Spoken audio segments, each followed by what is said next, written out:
Hello welcome back to YouTube channel. വെറും 2 ആഴ്ച കൊണ്ട് നമ്മുടെ ഫേസിലുണ്ടാകുന്ന പിഗ്മെൻറ്റേഷൻ, ഡാർക്ക് സ്പോട്ട്സ്, അതുപോലെ തന്നെ റിങ്കിൾസ്, ഫൈൻ ലൈൻസ് ഇതൊക്കെ കുറയ്ക്കാനായിട്ട് നല്ല നാച്ചുറൽ ആയിട്ടുള്ള വൈറ്റമിൻ സി ടോണർ നമുക്ക് എങ്ങനെയാണ് വീട്ടിൽ തന്നെ തയ്യാറാക്കി എടുക്കുക എന്നുള്ളത് നോക്കാം കേട്ടോ. അപ്പോൾ ഈ ഒരു ടോണർ നമുക്ക് 2-3 ആഴ്ച വരെ ഫ്രിഡ്ജിൽ സ്റ്റോർ ചെയ്തിട്ട് ഉപയോഗിക്കാവുന്നതാണ്. അപ്പോൾ നമുക്കിത് എങ്ങനെയാണ് തയ്യാറാക്കുക എന്നുള്ളത് നോക്കാം കേട്ടോ. അപ്പോൾ ഒട്ടും വൈകാതെ തന്നെ നേരെ വീഡിയോയിലേക്ക് പോകാം. അതിന് മുൻപായിട്ട് ചാനൽ ആരെങ്കിലും ആദ്യമായിട്ട് കാണുന്നെങ്കിൽ വീഡിയോസൊക്കെ ഒന്ന് കണ്ടു നോക്കാം. നിങ്ങൾക്ക് ഇഷ്ടമാവാണ്, യൂസ്ഫുൾ ആണെന്ന് തോന്നുകയാണെങ്കിൽ ചാനൽ ഒന്ന് സബ്സ്ക്രൈബ് ചെയ്ത് സപ്പോർട്ട് ചെയ്യുക. അപ്പം നമുക്ക് ഈ ഒരു വൈറ്റമിൻ സി ടോണർ തയ്യാറാക്കാനായിട്ട് നമുക്ക് ആദ്യം തന്നെ വേണ്ടത് ഈ ഒരു വലിപ്പത്തിലുള്ള ഒരു ഓറഞ്ചാണ് കേട്ടോ. അപ്പോൾ ചെറിയ ഓറഞ്ചൊക്കെ ആണെന്നുണ്ടെങ്കിൽ നമുക്ക് 2 എണ്ണം എടുക്കാം. അപ്പോൾ ഇത് അത്യാവശ്യം നല്ല വലിപ്പമുള്ളത് കൊണ്ട് തന്നെ ഞാൻ ഒരു ഓറഞ്ചാണ് എടുത്തിട്ടുള്ളത്.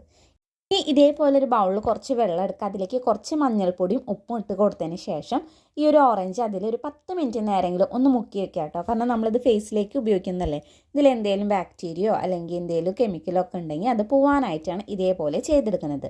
അങ്ങനെ 10 മിനിറ്റ് നമ്മൾ ഇതേപോലെ മുക്കി വെച്ചെടുത്തിട്ട് നന്നായിട്ടൊന്ന് കഴുകി വൃത്തിയാക്കി എടുക്കാം. ഇനി നമുക്ക് ഇതേപോലത്തെ ഒരു പാൻ എടുക്കുക. അതിലേക്ക് നമുക്ക് ഈ ഒരു ഓറഞ്ചിൻ്റെ തൊലി ചെറിയ ചെറിയ പീസാക്കിയിട്ട് ഇതേപോലെ മുറിച്ച് കൊടുത്തതിന് ശേഷം ഈ ഒരു പാനിലേക്ക് ഇട്ട് കൊടുക്കാം. ഇനി നമുക്ക് ആവശ്യമായിട്ടുള്ളത് അലോവേര ജെല്ലാണ്. അപ്പോൾ ഇതേപോലെ ചെറിയൊരു കഷ്ണം മാത്രം മതി കേട്ടോ അലോവേര. അപ്പോൾ നന്നായിട്ട് കഴുകി വൃത്തിയാക്കുക. അതിൻ്റെ ബാക്കിലുള്ള മഞ്ഞ ലിക്വിഡൊക്കെ പോയതിന് ശേഷം മാത്രം ഈ ഒരു അലോവേര എടുക്കാനായിട്ടും ശ്രദ്ധിക്കാം. ഇനി നമുക്ക് അലോവേരയും ഇതേപോലെ തന്നെ ചെറിയ ചെറിയ കഷ്ണങ്ങളാക്കിയിട്ട് ഈ ഒരു ഓറഞ്ചിൻ്റെ തൊലിയിലേക്ക് നമുക്ക് ഈ ഒരു അലോവേരയും ഇതേപോലെ ഒന്ന് ഇട്ട് കൊടുക്കാം കേട്ടോ. ഇനി നിങ്ങൾക്ക് ഫ്രഷ് ആയിട്ട് ഇല്ലയെന്നുണ്ടെങ്കിൽ വാങ്ങുന്നതായാലും ഉപയോഗിക്കാം. പക്ഷെ അതിപ്പോൾ ഉപയോഗിക്കണമെന്നില്ല. ലാസ്റ്റ് നമുക്ക് ആ ഒരു ടോണറൊക്കെ സെറ്റ് ആയതിന് ശേഷം ഉപയോഗിക്കുന്നതായിരിക്കും നല്ലത്. ഇനി ഈ ഒരു പാനിലേക്ക് നമുക്ക് 1.5 ഗ്ലാസോളം വെള്ളം നമുക്ക് ഇതേപോലെ ഒന്ന് ഒഴിച്ചെടുക്കാം. ഇനി നിങ്ങൾക്ക് അളവ് കൂടുതൽ വേണമെന്നുണ്ടെങ്കിൽ അതിനനുസരിച്ചിട്ട് ഓറഞ്ചിൻ്റെ തൊലിയും അതുപോലെ തന്നെ അലോവേരയും വെള്ളത്തിൻ്റെ അളവൊക്കെ ഒന്ന് കൂട്ടിയെടുക്കാം കേട്ടോ. ഇനി നമുക്ക് ഇതൊരു സ്റ്റൗവിൽ വെച്ചിട്ട് നന്നായിട്ട് ഒന്ന് തിളപ്പിച്ചെടുക്കണം. ആദ്യം ഹൈ ഫ്ലെയിമിൽ വെച്ചിട്ട് ഒന്ന് തിള വരുന്ന സമയം വരെ നമുക്ക് ഇങ്ങനെ വെക്കാം. അതിനുശേഷം ലോ ഫ്ലെയിമിൽ ഇട്ടിട്ട് ഒരു 5 മിനിറ്റ് നേരമെങ്കിൽ ഇതേപോലെ നന്നായിട്ടൊന്ന് തിളപ്പിച്ചെടുക്കണം. കുറച്ച് കഴിയുമ്പോഴത്തേക്ക് നമ്മുടെ ഈ ഒരു ടോണറിൻ്റെ കളറൊക്കെ നന്നായിട്ട് മാറിയിട്ടുണ്ടാവും. ചെറിയൊരു മഞ്ഞ കളറൊക്കെ ഈ ഒരു ടോണറിന് വന്നിട്ടുണ്ടാവും. അതുപോലെ തന്നെ ഓറഞ്ചിൻ്റെ തൊലിയുടെയും അലോവേര ജെല്ലിൻ്റെയും എല്ലാ ഗുണങ്ങളും ഈ ഒരു വെള്ളത്തിലേക്ക് കിട്ടിയിട്ടുണ്ടാവും. ഈ ഒരു സമയം വരെ നന്നായിട്ട് ഇതിനൊന്ന് തിളപ്പിച്ചെടുക്കണം. ഇപ്പോൾ ഹൈ ഫ്ലെയിമിലിട്ട് തിളപ്പിക്കരുത്, ലോ ഫ്ലെയിമിലിട്ടിട്ട് തന്നെ വേണം ഈ ഒരു ടോണർ തയ്യാറാക്കി എടുക്കാനായിട്ട്.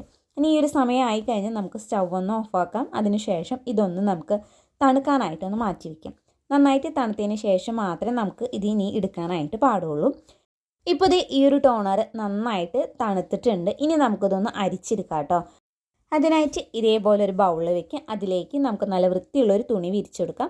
എന്നിട്ട് നമുക്ക് ഇതൊന്ന് അരിച്ചെടുക്കാം കേട്ടോ. ഇനി തുണി അല്ലാന്നുണ്ടെങ്കിൽ നമുക്ക് അരിപ്പയിലും വേണമെങ്കിൽ അരിച്ചെടുക്കാവുന്നതേ ഉള്ളൂ. ഇതിലധികം പൊടികളൊന്നും ഇല്ലാത്തതാണെന്നുണ്ടെങ്കിൽ നമുക്ക് അരിപ്പ് ഉപയോഗിച്ചിട്ട് അരിക്കുന്നതായിരിക്കും നല്ലത്. ഇല്ലയെന്നുണ്ടെങ്കിൽ നമ്മൾ ടോണറിൻ്റെ ബോട്ടിലാവുമ്പോൾ നമുക്ക് സ്പ്രേ ചെയ്യാനായിട്ട് പിന്നീട് അത് ബുദ്ധിമുട്ടായിരിക്കും. ഇതിപ്പോൾ നന്നായിട്ട് നമുക്ക് ആ ഒരു തുണി ഉപയോഗിച്ചിട്ട് അരിച്ചെടുത്തിട്ടുണ്ട് കേട്ടോ. ഇനി ഇതിലേക്ക് നമുക്ക് ആവശ്യമായിട്ടുള്ളത് റോസ് വാട്ടറാണ്. റോസ് വാട്ടർ നമ്മുടെ pH ബാലൻസ് ഒക്കെ നന്നായിട്ട് മെയിൻറ്റെയിൻ ചെയ്യാൻ വേണ്ടിയിട്ട്, അതുപോലെ തന്നെ പോഴ്സൊക്കെ നന്നായിട്ട് ടൈറ്റ് ചെയ്യാൻ വേണ്ടിയിട്ട്, നമ്മുടെ സ്കിന്നൊക്കെ നന്നായിട്ട് ഹൈഡ്രേറ്റ് ആയിട്ട് ഇരിക്കാൻ വേണ്ടിയിട്ടൊക്കെ സഹായിക്കും. ഞാനിപ്പോൾ ഇതിലേക്ക് 3 ചെറിയ സ്പൂൺ റോസ് വാട്ടറാണ് കേട്ടോ ചേർത്ത് കൊടുക്കുന്നത്. ഇത് ചേർത്ത് കൊടുത്തിട്ട് നന്നായിട്ടൊന്ന് മിക്സ് ചെയ്ത് കൊടുക്കാം. പിന്നെ ഈ ഒരു റോസ് വാട്ടർ ചേർക്കുമ്പോൾ തന്നെ നമ്മുടെ ടോണറിന് നല്ലൊരു സ്മെല്ലും കൂടി ഉണ്ടാവും കേട്ടോ. വൈറ്റമിൻ സി ടോണർ അതേപോലെ തന്നെ സെറമൊക്കെ നമ്മൾ ഡെയിലി ഉപയോഗിക്കുകയാണെങ്കിൽ തന്നെ നമ്മുടെ സ്കിന്നിന് നന്നായിട്ട് നിറം കിട്ടാൻ വേണ്ടിയിട്ട്, അതേപോലെ തന്നെ മുഖക്കുരു വന്ന പാടുകളൊക്കെ ഉണ്ടെങ്കിൽ അതൊക്കെ നന്നായിട്ട് കുറയ്ക്കാനായിട്ട് സഹായിക്കും.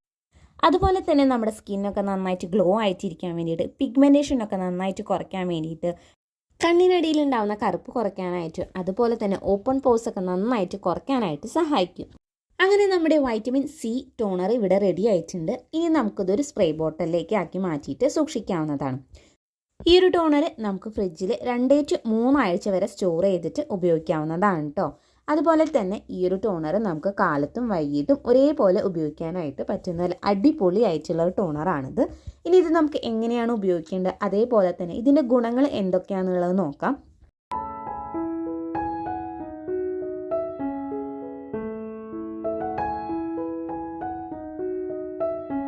നമ്മുടെ ഫേസൊക്കെ നന്നായിട്ട് കഴുകി വൃത്തിയാക്കിയതിന് ശേഷം വേണം ഈ ഒരു ടോണർ ഉപയോഗിക്കാനായിട്ട്. നേരത്തെ പറഞ്ഞതുപോലെ തന്നെ നമുക്ക് കാലത്തും വൈകിട്ടും ഒരേപോലെ ഉപയോഗിക്കാനായിട്ട് സാധിക്കും. അപ്പോൾ ഈ ഒരു ടോണർ കൊണ്ടുള്ള ഗുണങ്ങൾ എന്തൊക്കെയാണെന്ന് വെച്ച് കഴിഞ്ഞാൽ നമ്മുടെ ഫേസിൽ നിന്നാണ് ഡാർക്ക് സ്പോട്ട്സ് നന്നായിട്ട് കുറയ്ക്കാൻ വേണ്ടിയിട്ട്. ഇനി നിങ്ങളുടെ സ്കിന്ന് ഭയങ്കരമായിട്ട് ഓയിലി ആണെങ്കിൽ ആ ഒരു ഓയിലിൻ്റെ പ്രൊഡക്ഷനൊക്കെ നന്നായിട്ട് കുറയ്ക്കാൻ വേണ്ടിയിട്ടും സ്കിന്ന് നല്ല ഹൈഡ്രേറ്റ് ആയിട്ടിരിക്കാൻ വേണ്ടിയിട്ട് റിങ്കിൾസ് കുറയ്ക്കാൻ വേണ്ടിയിട്ടും ഓപ്പൺ പോർസ് ഒക്കെ ഉണ്ടെങ്കിൽ അതൊക്കെ നന്നായിട്ട് കുറയ്ക്കാൻ വേണ്ടിയിട്ട് നമ്മുടെ സ്കിൻ നന്നായിട്ട് ബ്രൈറ്റൻ ചെയ്യാൻ വേണ്ടിയിട്ട് സ്കാർസ് ഉണ്ടെങ്കിൽ അതൊക്കെ നന്നായിട്ട് കുറയ്ക്കാനായിട്ട് സഹായിക്കും. വെറും 2 ആഴ്ച കൊണ്ട് തന്നെ നിങ്ങൾക്ക് നല്ല റിസൾട്ട് കാണാനായിട്ട് സാധിക്കും കേട്ടോ. ഇത് നന്നായിട്ട് ഉണങ്ങിയതിന് ശേഷം നമുക്ക് ബാക്കിയുള്ള നമ്മുടെ സ്കിൻ കെയർ ഒക്കെ ചെയ്തെടുക്കാവുന്നതാണ് കേട്ടോ. അപ്പോൾ ഇന്നത്തെ വീഡിയോ ഇത്രയേ ഉള്ളൂ. അപ്പോൾ ഈ ഒരു വീഡിയോ നിങ്ങൾക്ക് ഇഷ്ടമായി യൂസ്ഫുൾ ആണെന്ന് തോന്നുകയാണെങ്കിൽ ചാനൽ ഒന്ന് സബ്സ്ക്രൈബ് ചെയ്ത് സപ്പോർട്ട് ചെയ്യുക. അതുപോലെ തന്നെ ഈ ഒരു ടോണർ നിങ്ങൾ എന്തായാലും ഒന്ന് ട്രൈ ചെയ്ത് നോക്കി നോക്കുക.